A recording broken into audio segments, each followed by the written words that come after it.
హరి ఓం ప్రియపుత్రి పుత్రులారా, చంద్రబాబుని ఇప్పుడైతే చంబా అంటున్నాను, అప్పుడు చంద్రబాబు అనే అన్నాను. ఎందుకంటే ఇప్పుడు 4.0 కాబోలు 2019 తర్వాత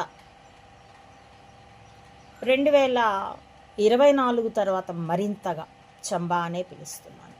ఎందుకంటే చంద్రబాబు అనేంత గౌరవ మర్యాదలకు కూడా అతడు తగి ఉండలేదు. అప్పుడైతే మాత్రం చంద్రబాబు అనే అన్నాను. తెలుగు వారిలో ఆత్మగౌరవం, ఐకమత్యం లోపించాయా అన్న వరుస పోస్టు 413 నంబరు, ఒకే అంశం విభిన్న కోణాలు అనే లేబుల్లో మొదటి పోస్టు జూలై 21, 2010 చంద్రబాబుని తీసుకొని వెళ్ళి బాబ్లీ చూపిస్తామని మరాఠా పోలీసులు చితక్కొట్టిన నేపథ్యంలో మొదటి టెక్స్ట్ పోస్టు వీడియోగా ఇప్పుడు రెండో భాగాన్ని ఇస్తున్నానండి. ఇప్పుడు ప్రక్క రాష్ట్రాల్లో, దేశాల్లో ఎవరైనా సరే, ఏ తెలుగు వాడినైనా సరే, మీ మాజీ ముఖ్యమంత్రిని, ఎమ్మెల్యేలు, ఎమ్మెల్సీలతో సహా ప్రక్క రాష్ట్రం వాళ్ళు కొళ్ళబొడిచి వెళ్ళగొట్టారట కదా అంటే ఎంత అవమానంగా ఉంటుంది. సరే, కొళ్ళబొడిచి వెళ్ళగొట్టడం మరాఠీలు పాటించే అతిథి మర్యాద, గృహస్థ ధర్మం అనుకుందాం. నిజానికి దీన్ని మరాఠా ప్రజలకి అంటగట్టడం అనవసరం.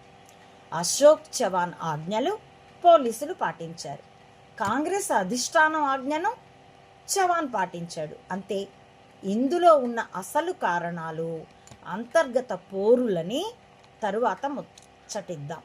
అది ఇచ్చానండి టెక్స్ట్ పోస్టులు. కనీసం వాళ్ళ మర్యాద లేని తనాన్ని తెలుగు వాళ్ళు తిప్పికొట్టారు అనిపించుకున్నా కొంత గౌరవంగా ఉంటుంది.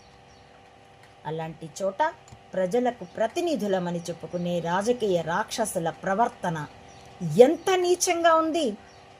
ఎర్ర పార్టీలు, చికెన్ నారాయణ, రాఘవులు రోజువారీ దినచర్య అన్నంత యాంత్రికంగా మీడియాకి ఒక ప్రకటన వదిలి గమ్మునుంటున్నారు.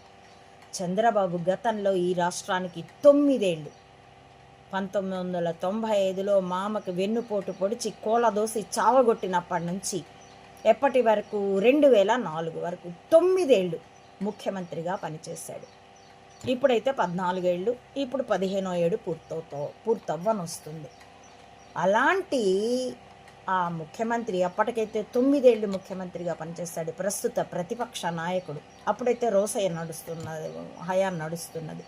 అతడు తప్పులే చేయని, ఒప్పులే చేయని, కానీ అతడి బృందం ప్రజాప్రతినిధులు ప్రజా సమస్య మీదే ప్రక్క రాష్ట్రానికి వెళ్ళారు. వాళ్ళ సొంత